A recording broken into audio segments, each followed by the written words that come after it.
Hello again, Morty from Freeze Point, back at it.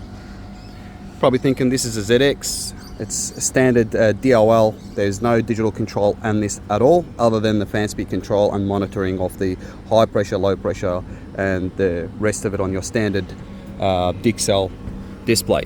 This is a drive unit. As you can see, we've installed that.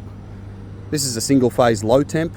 Probably thinking, why is that one not sweating and it's not insulated? That's because there is a parameter in there you can actually change to avoid that from sweating, which the liquid injection of the subcooler inside behind that fan.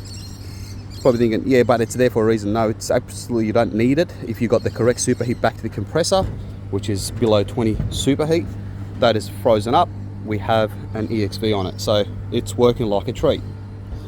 Back to this one here, you're probably thinking you could have put a digital scroll in here. Now, digital scroll, here in Australia, 50 hertz. If you're in America, it's 60 hertz.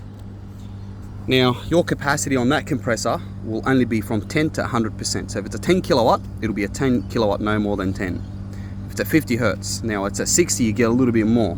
That's only 10% more, so it's only 11 kilowatt. If I put a drive, I can go all the way up to 70 hertz, but be mindful of your condensing capacity. Make sure you do not go past your condensing capacity, and make sure you stay within the limit of your current of the compressor. Now, how did I drive the compressor with a VSD? The minimum speed, we usually do it at 35 hertz and maximum 70. If I don't need the capacity, I'll probably drop it down to 65. Without tempering anything to do with this controller or this wiring at all. You do not touch this. All you have to do, get your power supply out from the contactor right here, straight into the drive, that's my inverter input. The out leg of that contactor that comes to the compressor, take it straight to the inverter. And no, this is not a shielded cable, because you don't need it. It's very, very short run. It's not really needed. However, we do recommend it, and I'll do it on most of them. Pressure transducer, I've pinched it out of that line there, and this is it. So all I have to do is basically, this is my call command signal here, just put it into one of the contacts. So when that controller calls a signal to that, it'll start the drive, and the drive will start the compressor, and I'll ramp it up and down based on my suction SST set point.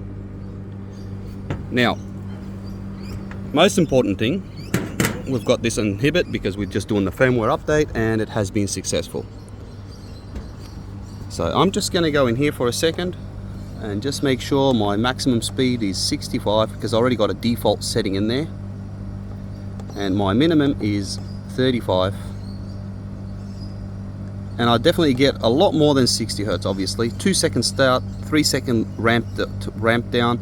So we can change that to a little bit more response on a ramp down, so it can actually be much more responsive. Coast to stop, so basically we'll just come out on power, coast, and we're done. Now if I put that in there, it should start straight away. So let's put it in there, and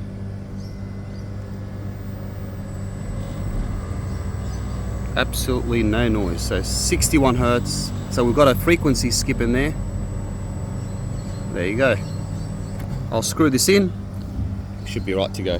Now the set point, how you set it, your suction SST based on that, you set your cutoff lower than your actual drive set point. Therefore, it's always going to run. Stay tuned for more videos.